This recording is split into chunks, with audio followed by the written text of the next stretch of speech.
അവർക്ക് കരുത്തുണ്ട്, ബ്രിട്ടീഷുകാരോട് വിരിമാറ് കാണിക്കാനുള്ള ധൈര്യമുണ്ട്, ആവേശമുണ്ട്. ആ ആവേശത്തെയാണ് സക്രിയമായി വഴിതിരിച്ചു വിട്ടത്. അവരറിയാതെ കയ്യിൽ നിന്ന് ആയുധം വാങ്ങി പ്രൊഡക്റ്റീവ് സെക്ടറിലേക്ക് അതിനെ മാറ്റിയത്. അതിനൊരാശയം വേണമായിരുന്നു.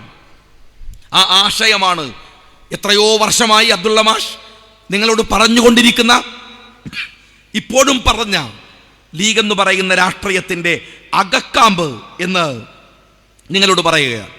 ആ രാഷ്ട്രീയത്തെ കൈവിടാതിരിക്കാൻ നിങ്ങളൊക്കെയും ശ്രദ്ധിക്കണം. പുതിയ തലമുറയിലെ കുട്ടികളോട് സംസാരിക്കുന്ന രീതികൾ സൂക്ഷിച്ചിട്ടില്ലെങ്കിൽ, ഇതാ എൻ്റെ പ്രസംഗം കേൾക്കുന്ന സ്ത്രീകളുണ്ട്, ഞാൻ അവരോട് പലയിടത്തും പറയാറുണ്ട്, നിങ്ങൾ വയനാട്ടിലൊക്കെ ഞങ്ങളൊക്കെ കേട്ടു പഠിച്ച ഒരു കാര്യമുണ്ട്. എന്തെങ്കിലും കുരുത്തക്കേട് ചെറുപ്പത്തിൽ കാണിക്കുമ്പോൾ ഉമ്മാര് പറയാ പോത്താമ്പി വരുന്നാണ്, സൂക്ഷിക്കണം. എന്നാൽ ഇന്നത്തെ ഉമ്മമാര് മക്കളെയോട് പറഞ്ഞു കൊടുക്കേണ്ടത് SFI വരും, സൂക്ഷിക്കണമെന്നാണ്, ശ്രദ്ധിക്കണമെന്നാണ്. ഞാൻ കടപ്പുറത്ത് വെച്ച ഒരു വാക്കിനെ രാഷ്ട്രീയമായി വളച്ചൊടിച്ചു പറയാൻ പലരും ശ്രമിച്ചിട്ടുണ്ടായിരുന്നു. നിങ്ങൾ മുസ്ലിം ലീഗിൻ്റെ മെമ്പർഷിപ്പിൽ നിന്ന് മാറുമ്പോൾ എന്നല്ല ഞാൻ പറഞ്ഞത്. നിങ്ങൾ CPMൻ്റെ മെമ്പർഷിപ്പ് എടുക്കുമ്പോൾ നിങ്ങൾ പോകുന്നത് ലീഗിൻ്റെ പരിസരത്ത് നിന്നല്ല, കോൺഗ്രസിൻ്റെ പരിസരത്ത് നിന്നല്ല, നിങ്ങൾ പോകുന്നത് ദീനിൻ്റെ പരിസരത്ത് നിന്നാണ് എന്നാണ്. എന്നാൽ അത് മാറ്റി പറയേണ്ടിയിരിക്കുന്നു. നിങ്ങളുടെ മക്കൾ SFIയുടെ മെമ്പർഷിപ്പ് എടുക്കുമ്പോൾ അവർ പോകുന്നത് മയക്കുമരുന്നിലേക്കും കൊലപാതകത്തിലേക്കും നെറികെട്ട രാഷ്ട്രീയത്തിലേക്കുമാണ്, മനുഷ്യത്വത്തിൻ്റെ പക്ഷത്തു നിന്നാണ്. സൂക്ഷിക്കണം മക്കളെ. ആ മക്കൾ എന്തുകൊണ്ട് SFI ആവരുത് എന്നതിൻ്റെ ഉത്തരം പിണറായി വിജയന്റെ മകൾ വീണയാണ്. അവൾ SFI ആയിട്ടില്ല, പോയി പഠിപ്പിച്ചത് കോയമ്പത്തൂരിലാണ്. ഇവിടെ എങ്ങാനും SFI പിടിച്ചാലോ എന്ന് ഭയന്നാണ്. അദ്ദേഹത്തിന്റെ മകനെ പഠിപ്പിച്ചത് ബർമിഹാമിലാണ്, ലണ്ടനിൽ. SFI അല്ല എന്ന ധൈര്യത്തിലാണ് അവിടെ പറഞ്ഞു വിട്ടത്. ഈ പറയുന്ന ഗോവിന്ദന്റെയും EP ജയരാജന്റെയും ഒരുത്തന്റെ മക്കളും SFI പിടിച്ചിട്ടില്ല. അവരെ പോറ്റാൻ SFIക്കാരനാക്കി മക്കളെ വളർത്തുന്നത് എന്തിനാണെന്ന് നിങ്ങൾ കണ്ടുകൊണ്ടിരിക്കുകയാണ്. എന്തുമാത്രം വലിയ അതിക്രമങ്ങളാണ് നമ്മളുടെ ചുറ്റും നടക്കുന്നത്. ഞാനിത് പലപ്പോഴും രാഷ്ട്രീയമായി പറയാൻ ശ്രമിച്ചതാണ്. ഒരു ചെറിയ പ്രശ്നമല്ല ഇത്, ഒരു ചെറിയ പ്രശ്നമല്ല. കണ്ണൂരിൽ 10 കൊല്ലം MLA ആയി നിന്ന ഒരാളാണ് ഞാൻ. നാദാപുരത്തുകാരോട് ഞാൻ സംസാരിക്കുമ്പോൾ ഹൃദയം കൊണ്ട് സംസാരിക്കുന്നത് പോലെ നിങ്ങൾക്കത് ഉൾക്കൊള്ളാൻ കഴിയും. കലാപത്തിൻ്റെ മുഖം, CPMൻ്റെ രാഷ്ട്രീയത്തിൻ്റെ മുഖം, അവർ കാണിക്കുന്ന നെറികേടിൻ്റെ മുഖം, അവരുടെ ഏറ്റവും വൈകൃതം നിറഞ്ഞ വർഗീയതയുടെ മുഖം, മുസ്ലിം വിരുദ്ധതയുടെ മുഖം എത്രയോ തവണ അനുഭവിച്ചറിഞ്ഞ ഒരു പ്രദേശമാണ് ഇവിടെ എന്ന് നിങ്ങൾക്ക് നന്നായിട്ട് അറിയാം. അതുകൊണ്ട് പറഞ്ഞാൽ അത് മനസ്സിലാകും എന്നെനിക്കറിയാം. നരമേധ രാഷ്ട്രീയം എന്ന ഒന്നുണ്ട്, നരമേധ രാഷ്ട്രീയം. അങ്ങനെ ഒരു രാഷ്ട്രീയം കാലങ്ങളായി കൊണ്ടു നടക്കുന്ന ഒരു പാർട്ടിയാണ് CPM. നിങ്ങൾ കാണുന്ന പോലെ ഈ പരസ്യമായ കൊലപാതകങ്ങളല്ല, ഇപ്പോഴും പുറത്തു വരാത്ത നിരവധി കലാപങ്ങളും കൊലപാതകങ്ങളും നമ്മുടെ രാഷ്ട്രീയത്തിൽ കണ്ണൂരിൽ നടക്കുന്നുണ്ട്, CPMന്റെ കേന്ദ്രങ്ങളിൽ നടക്കുന്നുണ്ട്. പലപ്പോഴും അത് പുറത്തു വരാറില്ല. ആത്മഹത്യയായി, ആക്സിഡന്റായി, അങ്ങനെയൊക്കെയാണ് പലപ്പോഴും വരാറ്. എന്നാൽ അങ്ങനെയല്ല. ഷുക്കൂറിന്റെ കൊലപാതകത്തിന്റെ സമയത്ത് ഒരു നിയോഗമാകാം. കണ്ണൂരിലെ MLA ആയിരുന്നു ഞാൻ, യൂത്ത് ലീഗിന്റെ ഭാരവാഹിയായിരുന്നു ഞാൻ. അന്ന് മുസ്ലിം യൂത്ത് ലീഗ് ഉയർത്തിയ ഒരു മുദ്രാവാക്യമുണ്ട്, കൊന്നവനെയല്ല കൊല്ലിച്ചവനെ. അങ്ങനെയാണ് P ജയരാജൻ എന്ന് പറയുന്ന ഒരുപാട് കൊലപാതകങ്ങളിൽ മനസ്സുകൊണ്ടും നേതൃത്വം കൊണ്ടും പങ്കാളിത്തമുള്ള ഒരാൾ. ഞാനിത് പറയുന്നത് വേദിയിൽ നിന്നാണ്. റെക്കോർഡ് ചെയ്യുന്നു എന്ന് എനിക്കറിയാം. കേസുകൾ വരുമെന്നും എനിക്കറിയാം. വരട്ടെ എന്ന് കരുതിയാണ് പറയുന്നത്. കൊടുക്കാൻ പറ്റുമെങ്കിൽ കൊടുക്കട്ടെ. കാരണം എൻ്റെ കയ്യിൽ കേരള ഹൈക്കോടതിയിലെ തെളിവുണ്ട്. നിരവധി കേസുകളിലെ പ്രതിയായ ആസൂത്രകനായ P ജയരാജൻ, ആ ജയരാജനെ 70-ലധികം ദിവസം ജയിലിൽ കിടത്താൻ കഴിഞ്ഞത് ഷുക്കൂർ കേസിന് നടത്തിയ ഫോളോ അപ്പിന്റെ ഭാഗമായിട്ടാണ്. കൊന്നവനെയല്ല കൊല്ലിച്ചവനെ. കൊല്ലുന്നവരെ കൊലപാതകങ്ങൾ നടക്കും, അവരെ വാടകയ്ക്ക് എടുക്കാം. കത്തി വാങ്ങുന്ന പോലെ, തോക്ക് വാങ്ങുന്ന പോലെ കൊല്ലുന്നവനെയും വാങ്ങാം. TP ചന്ദ്രശേഖരന്റെ വിധി പറയുമ്പോൾ നിങ്ങൾ മനസ്സിലാക്കണം, 7 പേർക്ക്, പ്രതി 1, പ്രതി 2 തുടങ്ങി 7 പ്രതികൾക്ക് TP ചന്ദ്രശേഖരന് അറിയില്ല. TP ചന്ദ്രശേഖരനോട് വിരോധമില്ല. TP ചന്ദ്രശേഖരനെ വേറെ ആളെ വിട്ട് ചൂണ്ടിക്കാണിച്ചു കൊടുത്തതാണ്. വിരോധമില്ലാതെ, അദ്ദേഹത്തോട് മുൻവൈരാഗ്യമില്ലാത്തവരാണ് 7 പ്രതികളെങ്കിൽ കത്തി പോലെ, ബോംബ് പോലെ ഒരായുധം മാത്രമാണ് 7 പേർ. അവരെ നിങ്ങൾ ജീവപര്യന്തം ശിക്ഷിച്ചിട്ട് എന്താ കാര്യം? അവരെ തൂക്കിക്കൊന്നിട്ട് എന്താ കാര്യം? പിന്നെയും വേറെ കത്തി വാങ്ങുന്ന പോലെ പിന്നെയും കൊലപാതകികളെ വാങ്ങില്ലേ? കൊല്ലിച്ചവൻ അവൻ ആരായിരുന്നാലും കൊല്ലിച്ചവന് വാങ്ങില്ലേ? അതുകൊണ്ട് കൊല്ലിച്ചവനെ പിടിക്കണം. അതാണ് രാഷ്ട്രീയത്തിൽ ഈ കൊലപാതകങ്ങൾ അവസാനിക്കാനുള്ള ഏറ്റവും പ്രധാനപ്പെട്ട കാരണം. വാളയാറിലെ പ്രതിയെ കൊന്നതാണ്. ഞാനിത് വെറുതെ പറയുന്നതല്ലോ. ഷാജി അത് പറഞ്ഞു. ഷാജി മാത്രം എന്തേ പറയണത് ചോദ്യമല്ലേ? ഞാൻ പറയാം. വാളയാറിലെ പ്രതി കൊല്ലപ്പെട്ടത് എങ്ങനെയാണ്? എൻ്റെ ചോദ്യം, ഞാൻ പറയുന്നത് ഏതാനും മിനിറ്റുകൾ നിങ്ങൾ യാത്ര ചെയ്താൽ മതി തലശ്ശേരിയിലേക്ക്. തലശ്ശേരിയിലെ ഫസൽ എങ്ങനെയാണ് കൊല്ലപ്പെട്ടത്? ഞാൻ കണ്ണൂരിലെ MLA ആണ്. ഫസൽ കൊല്ലപ്പെട്ടല്ലോ. ഫസലിനെ കൊല്ലപ്പെട്ടപ്പോൾ അവന്റെ തൂവാല ക്ഷേത്രത്തിൽ കൊണ്ടുപോയിട്ടല്ലോ, മുസ്ലിങ്ങളെയും ഹിന്ദുക്കളെയും തമ്മിൽ തല്ലിക്കാൻ. അതേപോലെ മാഷാള്ള ഒട്ടിച്ചല്ലോ TP ചന്ദ്രശേഖരന്റെ. ഇത് രണ്ടും സമാനതകളുണ്ട്. ഈ സമാനതകളുടെ മാസ്റ്റർ ബ്രെയിൻ ആരാണ്? രണ്ടും ഒരേപോലെ. ഫസലിന്റെ കൊലപാതകത്തിലെ പ്രതികൾ 1, 2, 3 കൊല്ലപ്പെട്ടു. നമ്മൾ മണിയാശാൻ പറഞ്ഞ പോലെ കൊല്ലപ്പെട്ടു. അവർ ജീവിച്ചിരിപ്പില്ലല്ലോ. എന്നാൽ കൊല്ലപ്പെട്ടതാണ് എന്ന ഷാജിയുടെ ആരോപണത്തിനെതിരെ കേസ് ഇതുവരെ കൊടുത്തിട്ടില്ലല്ലോ. എന്താ കൊടുക്കാത്തത്? ഫസൽ കൊലപാതക കേസിന്റെ അന്വേഷണം നടത്തിയ DYSP രാധാകൃഷ്ണൻ എനിക്കറിയാം. IPS എഴുതി വാങ്ങിയ ആളാണ്. അവസാനം ഈ പിണറായി വിജയൻ ഉപദ്രവിച്ചിട്ട് കർണാടകയിലെ സെക്യൂരിറ്റി ജീവനക്കാരനായി ജോലി ചെയ്യാൻ. അറിയോ നിങ്ങൾ? ഒരു സ്വകാര്യ മേഖലയിൽ IPS എഴുതി വാങ്ങിയ ഓഫീസർ. എന്താ കാരണം?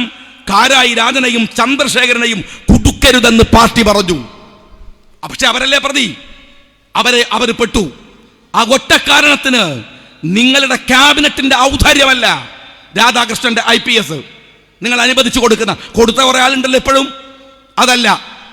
എന്നിട്ട് ഇവിടുത്തെ കുറെ തൊഴിലാളി സംഘടനകളും ഓഫീസേഴ്സ് സംഘടനകളും ആരെങ്കിലും ഒരു വാക്ക് പറഞ്ഞോ? കേരളത്തിലെ ഒരു IPS ഓഫീസർ കർണാടക സംസ്ഥാനത്തിൽ പോയിട്ട് വാച്ചറുടെ പണിയെടുക്കുമ്പോ പറഞ്ഞാരെങ്കിലും?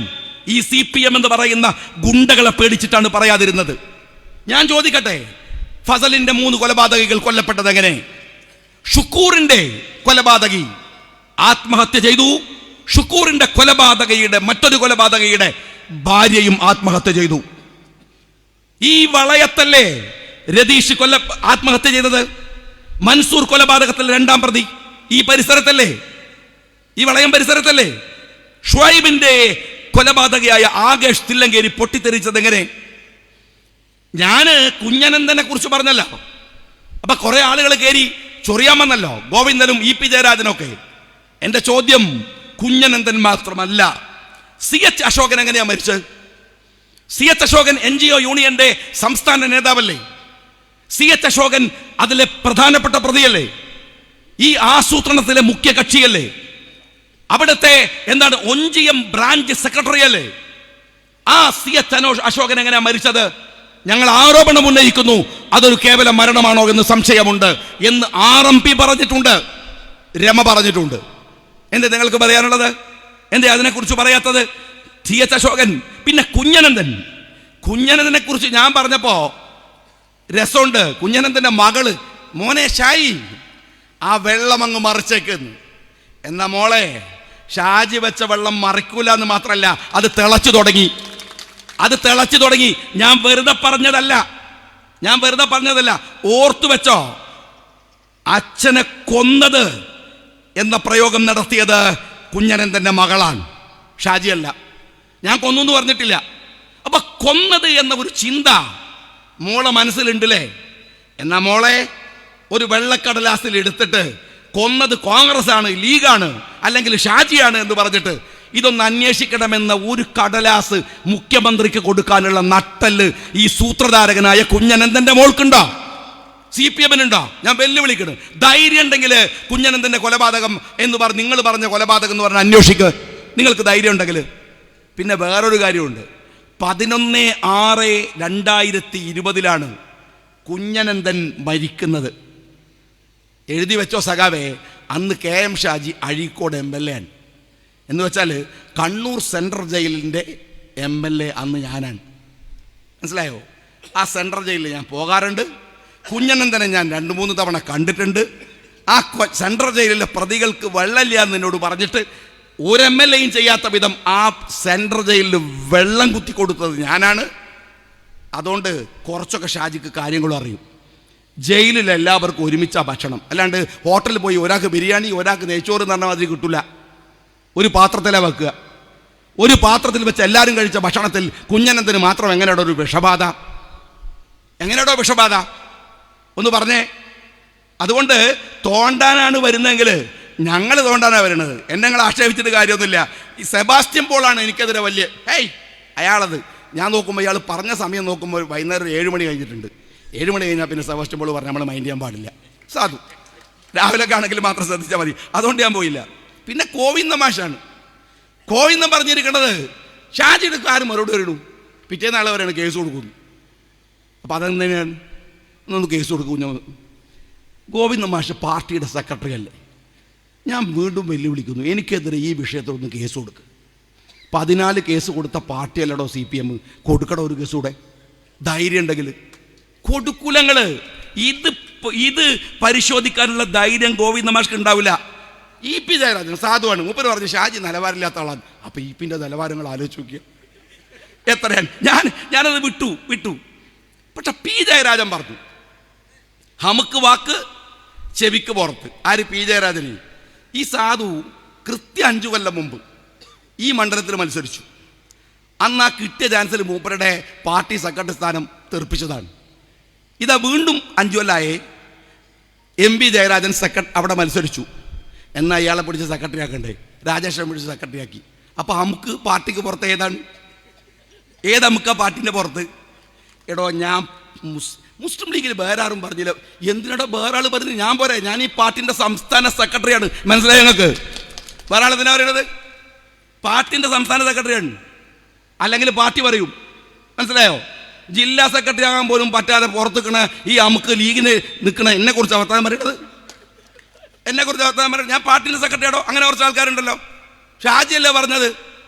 അങ്ങനെ തന്നെ ലീഗ് നേതാക്കന്മാരൊക്കെ പറഞ്ഞത്. അബ്ദുള്ള മാഷ ഇരിക്കണ്, ചോദിച്ചു നോക്ക്. ഇവിടെ പറഞ്ഞുകൊണ്ട് വന്നല്ലോ നേതാക്കന്മാരെ കുറിച്ച്.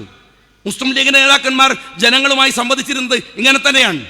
ഞാനൊക്കെ CH മുഹമ്മദ് കോയ സാഹിബിനെ പോലെ ഒരു നിമിഷമെങ്കിലും പറയാൻ കഴിഞ്ഞിരുന്നെങ്കിൽ ഇന്നും ആഗ്രഹിച്ച് നടക്കുന്ന ഒരു പ്രസംഗകനാണ്, ഒരാളാണ്, ഒരു പ്രവർത്തകനാണ്.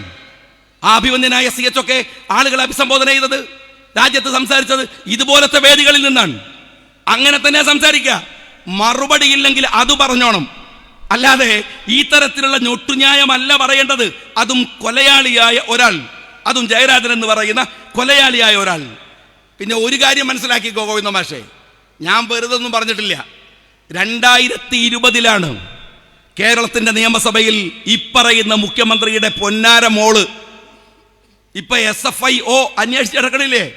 ആ മോളെക്കുറിച്ച് നിയമസഭയിൽ ആധികാരികമായിട്ട് മുഖ്യമന്ത്രിയും അച്ഛനുമായ പിണറായി വിജയന്റെ മുഖത്ത് ചൂണ്ടി ഞാൻ സംസാരിച്ചത്. ഇപ്പോഴെന്താ പറയണത്? കർണാടക കോടതിയിൽ പറയാണ് അറസ്റ്റ് ചെയ്യുമോ എന്നുള്ള ഭയമുണ്ടല്ലേ? മുഖ്യമന്ത്രി പിണറായി വിജയ ഭയമുണ്ടല്ലേ? ഭയം ഉണ്ടാവും. ഇനി മുതൽ ക്ലിഫ് ഹൗസിന്റെ പേര് അച്ഛൻ ഉറങ്ങാത്ത വീട് ഇതാണ്. മനസ്സിലാക്കിയാൽ മതി. എൻ്റെ പേര് മാറ്റിയിട്ടുണ്ട്. അച്ഛൻ ഉറങ്ങാത്ത വീടാണ്. ഭയം ഉണ്ടാവും. കഴിഞ്ഞ പഞ്ചായത്ത് തെരഞ്ഞെടുപ്പിന് എൻ്റെ നേതാക്കന്മാർക്കൊക്കെ അറിയാം. പഞ്ചായത്ത് തെരഞ്ഞെടുപ്പിന് ഞാൻ തുള്ളിക്ക് മാറി നടക്കുകയായിരുന്നു. ഒന്ന് പറഞ്ഞാൽ കർണാടകയ്ക്ക് പോവും. അറസ്റ്റ് ചെയ്യലായിരുന്നു ഇവർക്ക് പണി. ചെയ്യുന്നായിരുന്നു എൻ്റെ പേരിൽ കേസ് ഉണ്ടാക്കിയിട്ട്. പിന്നെ നിങ്ങൾ വിളവ് പഠിച്ച സ്കൂളിൻ്റെ ഹെഡ്മാഷ് ഞാനായതുകൊണ്ട് എനിക്കറിയായിരുന്നു നിങ്ങൾ എവിടെ അറസ്റ്റ് ചെയ്യുക എന്താ ചെയ്യാന്ന് അറിയുന്നതുകൊണ്ട് ഞാൻ തടിയെടുത്താണ്. എന്നെ പിടിക്കാൻ നോക്കില്ലേ? അറസ്റ്റ് ചെയ്യാൻ നോക്കില്ലേ? ആരെയൊക്കെ ഞാൻ ഏതായാലും ഇങ്ങനെ പറഞ്ഞു നടക്കണല്ലേ? പീഡിപ്പിച്ചോ? ഒന്നും അറിയാത്ത എൻ്റെ ഭാര്യയെ മക്കൾ പഠിക്കുന്ന സ്കൂളിൽ പോയിട്ട് അവരെ ഇൻസൾട്ട് ചെയ്യാൻ നോക്കില്ല? ഞങ്ങൾ വെറുതെ വിടുന്നു വിചാരിക്കണോ പിണറായി വിജയൻ? ഞങ്ങളൊക്കെ അങ്ങനെ ഇതെല്ലാം അങ്ങോട്ട് സഹിച്ചിട്ട് മറന്നിട്ട് കുറെ കഴിയുമ്പോൾ കെട്ടിപ്പിടിച്ച് ഉമ്മ വെച്ച് ഒന്നാക്കുന്നു വിചാരിക്കണുണ്ടോ? ചെയ്ത പണിക്ക് തിരിച്ചു തരാനുള്ള ആയുസ് പിണറായിക്ക് ബാക്കി വെക്കണം എന്നാണ് ഞങ്ങൾ വിചാരിക്കുന്നത്. ഒരു കോംപ്രമൈസും ഇല്ലാതെ ചെയ്യും. ഒരു കോംപ്രമൈസും ഇല്ലാതെ. അത് ഉറപ്പിച്ചു വെച്ചോ. ഞങ്ങളിങ്ങനെ നേരെ നിൽക്കുന്നത്, നട്ടല് വളക്കാത്തത്, കോടതി പോയിട്ട് എനിക്ക് അറസ്റ്റ് ഭയമുണ്ടെന്ന് പറയാത്തത് എന്താണെന്ന് അറിയുമോ? കേരളത്തിന്റെ മുഖ്യ മടിയിൽ കനമില്ലെന്ന ധൈര്യവും നടുപ്പുറത്തെ നട്ടല് ഈ ലീഗ് രാഷ്ട്രീയ പാർട്ടി ഉണ്ടാക്കി തന്നതാണ് എന്ന ധൈര്യവും കൊണ്ടാണ്. അത് മനസ്സിലാക്കിയാൽ മതി. അതുകൊണ്ട് ഈ തോന്നിവാസങ്ങൾക്കെതിരെ പ്രതികരിക്കുകയും സംസാരിക്കുകയും ചെയ്യും. ഞാൻ നിങ്ങളോട് പറയുന്നു, CPM എന്ന് പറയുന്ന ഒരു സംഘടന അതിലെ SFI എന്ന ചെറിയ കുട്ടികളെ പോലും വളർത്തുന്നത് അരാജകത്വം, ലൈംഗിക അരാജകത്വം, സെക്സ് അരാജകത്വം. അത് മാത്രമല്ല, മയക്കുമരുന്ന് കച്ചവടം പോലും നടത്തുന്നത് SFIയുടെ കുട്ടികളാണ്. ഞാൻ ആരോപണം ഉന്നയിക്കുകയാണ്, ഞാനല്ല ഇത് പറയണത്. കാസർഗോഡ് കോളേജിലെ പ്രിൻസിപ്പൾ പറഞ്ഞു, ക്യാമ്പസിനകത്ത് മയക്കുമരുന്ന് ഉപയോഗിക്കല്ല, അതിൻ്റെ വാണിഭം പോലും നടത്തുന്നവർ ഇവരുണ്ട്. ഇതൊരു ചെറിയ പ്രശ്നമല്ല. ഒരു കുട്ടിയെ വെള്ളം കൊടുക്കാതെ, ഒരു അമ്മയുടെ മകനല്ലേ, ഒരു അച്ഛൻ്റെ മകനല്ലേ, പ്രവാസ ജീവിതം നിങ്ങളെപ്പോലെ നയിച്ച് ആ മനുഷ്യൻ അവിടെ നിന്ന് അധ്വാനിച്ച് മകനെ പഠിപ്പിച്ച് മെറിറ്റിലാണ് പൂക്കോട്ടെ കോളേജിൽ ആ കുട്ടി ചേരുന്നത്, സിദ്ധാർത്ഥ് ചേരുന്നത് മെറിറ്റിലാണ്, ഔദാര്യത്തിലല്ല, പണം വാങ്ങിയിട്ടല്ല, അവിടെയാണ്. അവിടെ നിന്നാണ് ഒരു കുട്ടിയെ ഇത്ര ഭീകരമായിട്ട് ഇവർ ആക്രമിച്ചത്. ഇത്ര ഭീകരമായിട്ട് വെള്ളം പോലും കൊടുക്കാതെ, നിങ്ങൾ മനസ്സിലാക്കണം, ഒരു വെള്ളം പോലും കൊടുക്കാതെ എത്ര ഭീകരമായി. എന്നിട്ട് അതിനെ ന്യായീകരിക്കുക കുറെ സാംസ്കാരിക നായകന്മാർ എന്ന് പറയുന്ന കുറെ 10 ഉറുപ്പികൾക്ക് കൊള്ളാത്ത ഇവർക്ക് പ്രശ്നമൊന്നുമില്ല. SFIയുടെ ആളുകൾക്ക് അറവുമാടുകളെ പോറ്റുന്ന പോലെ പോറ്റാണ് ഈ SFI ലീഡർഷിപ്പിനെ. CPM ഇവരുടെ നേതാക്കന്മാരൊന്നും മക്കളെ വിട്ടില്ല, SFIക്ക് കൊടുത്തിട്ടില്ല. എന്നിട്ട് ഇവരെ പോറ്റുക, എല്ലാ ഗുണ്ടായുസവും പ്രോത്സാഹിപ്പിക്കുക. PSC പരീക്ഷ എഴുതണോ, നീ എഴുതണ്ടെന്ന്, നീ ഇങ്ങനെ കത്തിയും തോന്നിയാസമായിട്ട് നടന്നോ, മയക്കുമരുന്നായിട്ട് നടന്നോ, ഞങ്ങൾ ജയിപ്പിക്കാം. കള്ള PSC പരീക്ഷയിൽ കള്ള തരത്തിൽ അവരെ ജയിപ്പിക്കുക. വാഴക്കൊല PhD കൊടുക്കുക. റോഡ് ടു മക്കയിലെ കഥ മുഴുവൻ കോപ്പി അടിച്ചിട്ട് നോവൽ എഴുതിയാൽ അയാൾക്ക് അവാർഡ് കൊടുക്കുക. ഒറ്റ പണിയുള്ളൂ, നേതാക്കന്മാരുടെ അടിവസ്ത്രം കഴുകി കൊടുക്കുന്ന പണി മാത്രം SFIയുടെ കുറെ ആളുകളെ കൊണ്ട് ചെയ്യിക്കുക. എന്നിട്ട് കാപാലികന്മാരായിട്ട് നിങ്ങൾ മനസ്സിലാക്കുക, ക്യാമ്പസുകളിൽ വിടുക. ഇന്ന് നിങ്ങളറിയുമോ, അഷ്കർ ഒരു പക്ഷേ അറിഞ്ഞിട്ടുണ്ടാവും, കൊയിലാണ്ടിയിലെ അമൽ എന്ന് പറയുന്ന കുട്ടിയെ തൊട്ടടുത്ത കോളേജിന്റെ തൊട്ടടുത്ത വീട്ടുവളപ്പിൽ കൊണ്ടുപോയി 25 SFIക്കാർ, ക്യാമ്പസിന്റെ പുറത്തു നിന്ന് വന്ന ഗുണ്ടകളടക്കം 25 പേർ അടിച്ചു പരിക്കേൽപ്പിച്ച് എഴുന്നേറ്റ് നിൽക്കാനാവാതെ ആശുപത്രിയിലാക്കി. എന്താ പറഞ്ഞതെന്നറിയോ? Bike accident. ആ കുട്ടിക്ക് ബോധം വന്നപ്പോൾ പറഞ്ഞു, എനിക്കൊരു ആക്സിഡന്റും അല്ല, എന്നെ SFIക്കാർ ആക്രമിച്ചതാണ്. എന്റെ ഭയം അതല്ല. ഇവർ ഈ തെമ്മാടിത്തരം മുഴുവൻ ചെയ്യുമ്പോഴും അതിനെതിരെ പറയാൻ ധൈര്യമില്ലാത്ത വിധം നമ്മുടെ മക്കൾക്ക് എന്താണ് സംഭവിക്കുന്നത് എന്നാണ്. വലിയ സാംസ്കാരിക പ്രബുദ്ധതയുള്ള നാടാണത്ര കേരളം. എന്ത് കേരളം? ലജ്ജ തോന്നുന്നില്ലേ ഈ നാട്ടിൽ ജീവിക്കുന്നതിൽ? ഓർത്തു നോക്ക് നിങ്ങൾ. ഇത്ര വൃത്തികെട്ട ക്യാമ്പസുകൾക്കകത്ത് എഡ്യൂക്കേഷനുള്ള, വിദ്യാഭ്യാസമുള്ള ഒരു തലമുറയിലെ കുട്ടികളാണ് ഈ അതിക്രമങ്ങൾക്ക് കൂട്ടുനിൽക്കുന്നത് എന്ന് പറഞ്ഞാൽ, എന്നിട്ട് നാളെ CPMന്റെ വയനാട് ജില്ലാ സെക്രട്ടറി ആയിരുന്ന ശശീന്ദ്രൻ, കഴിഞ്ഞ തവണ MLA ആയ ശശീന്ദ്രൻ, നിങ്ങൾ മനസ്സിലാക്കണം, ഇന്ന് മജിസ്ട്രേറ്റിന്റെ മുമ്പിൽ പോയി നിൽക്കുകയാണ്, വീട്ടിന്റെ മുമ്പിൽ. എന്തിന്? ഈ പ്രതികളെ കൊണ്ടുപോയി ഹാജരാക്കുമ്പോ ജാമ്യം വാങ്ങാൻ. എന്തൊരു പാർട്ടിയാണോ ഇത്? എന്തൊരു പാർട്ടിയാണ്? ഒരു 10-20 കൊല്ലമായി തെമ്മാടികളുടെ ഒരു കൂട്ടമായി CPM മാറുകയാണ്, തോന്നിവാസികളുടെ കൂട്ടമായി മാറുകയാണ്. ക്യാമ്പസുകളിലെ വൃത്തികേടുകൾക്ക് അവർ നേതൃത്വം കൊടുക്കുകയാണ്. ഇത് നിസ്സാരമായ ഒരു പ്രശ്നമല്ല. എന്നിട്ട് കുറെ പുണ്യാളന്മാർ വരും ഇവിടെ. ഇതാ ഇപ്പൊ മത്സരിക്കുന്ന, ഓർത്തു നോക്ക് നിങ്ങൾ, ഇവിടെ ഇപ്പം മത്സരിക്കുന്ന ശൈലജ ടീച്ചർ. എന്താ വർത്താനം? ടീച്ചർ എന്താ പറയണത്? ഭയങ്കര സംഭവം. സ്ത്രീകൾക്ക് വേണ്ടി സംസാരിക്കുന്ന ഈ ശൈലജ ടീച്ചറോ? ഞാൻ നിയമസഭയിൽ വെച്ച് പറഞ്ഞപ്പോൾ പറഞ്ഞു, സ്ത്രീകൾക്ക് എന്താ കുഴപ്പം, സ്ത്രീ ആയ എന്താ കുഴപ്പം? കുഴപ്പം എന്താണെന്ന് ടീച്ചർക്ക് എന്നാലോണം അറിയാലോ. വെറുതെ അല്ല പിണറായി വിജയൻ പുല്ലുപോലെ വലിച്ചു പുറത്തിട്ടത്. മുഖ്യമന്ത്രിനേക്കാൾ കൂടുതൽ പെർഫോം ചെയ്തതാണ്, വലിച്ചിട്ടില്ലേ? അതിൻ്റെ ഗുണമധികാരം എന്തായാലും പറയേണ്ട ആവശ്യമില്ല. വൃന്ദക്കാരായിട്ട് പറഞ്ഞിട്ടുണ്ട് എന്നെ എങ്ങനെയാണ് CPM ട്രീറ്റ് ചെയ്യുന്നത് എന്ന്. അതുകൊണ്ട് ആ വർത്താനം പറയേണ്ട കാര്യമില്ല. പക്ഷെ ഞാൻ ചോദിക്കട്ടെ ടീച്ചറോട്, മത്സരിക്കാൻ വന്ന സ്ഥിതിക്ക് ചില കാര്യങ്ങൾക്ക് ടീച്ചർ മറുപടി പറയണം. ഒന്ന്, പാലത്തായി എന്നൊരു സ്ഥലമുണ്ട്, കുറച്ച് പോയാൽ മതി. ടീച്ചറെ, ആ പാലത്തായിയിൽ 9 വയസ്സുള്ള ഒരു പെൺകുട്ടിയെ ഒരു BJP-കാരനായ അധ്യാപകൻ ഭീകരമായി പീഡിപ്പിച്ചു. അവർക്കെതിരെ പോക്സോ കേസ് എടുത്തു, അറസ്റ്റ് ചെയ്തില്ല. അയാൾക്ക് 1 മാസം കഴിഞ്ഞിട്ട് ജനങ്ങൾ പ്രക്ഷോഭത്തിന് ഇറങ്ങിയപ്പോ 2020 അവരെ അറസ്റ്റ് ചെയ്യുന്നത്. 1 മാസം കഴിഞ്ഞിട്ട്. പ്രതി BJP-കാരനാണ്, ആഭ്യന്തരമന്ത്രി പിണറായി വിജയനാണ്. ഇത്തരത്തിൽ അപകടം പറ്റുന്ന കുട്ടികളുടെ സംരക്ഷണത്തിന്റെ മന്ത്രി ശൈലജ ടീച്ചറാണ്. അറസ്റ്റ് ചെയ്തോ? 1 മാസം കഴിഞ്ഞ് ജനങ്ങൾ പ്രക്ഷോഭം നടത്തിയപ്പോ എല്ലാ തെളിവും നശിപ്പിക്കാൻ പ്രതിക്ക് സൗകര്യം ചെയ്ത് പോലീസ് കള്ളക്കളി നടത്തിയിട്ട് അറസ്റ്റ് ചെയ്തു. എന്നിട്ട് നിങ്ങൾ അറിയോ, ഈ ശൈലജ ടീച്ചറുടെ വകുപ്പിൽ കീഴിലുള്ള ഉദ്യോഗസ്ഥന്മാർ കൗൺസിലർമാരായി വന്നു. പോലീസ് ഉദ്യോഗസ്ഥന്മാരെ കൂടെ ചേർന്നിട്ട് ഈ കുട്ടിയെ നിരന്തരമായി മാനസികമായി പീഡിപ്പിച്ചു. 9 വയസ്സുള്ള കുട്ടിയോട് ചോദിക്കുന്ന ചോദ്യങ്ങൾ, ആ ഉമ്മ പറഞ്ഞു എൻ്റെ നെഞ്ചു പൊട്ടിപ്പോകുന്ന ചോദ്യങ്ങൾ. അവസാനം ഉമ്മ കോടതിയെ സമീപിക്കാൻ തീരുമാനിച്ചു. അതിനിടയ്ക്ക് നിങ്ങൾ മനസ്സിലാക്കണം, IG ശ്രീജിത്ത്, അന്വേഷണ ചുമതല ശ്രീജിത്തിനായിരുന്നു. ശ്രീജിത്തിന്റെ ഒരു ഫോൺ ചോർന്നു.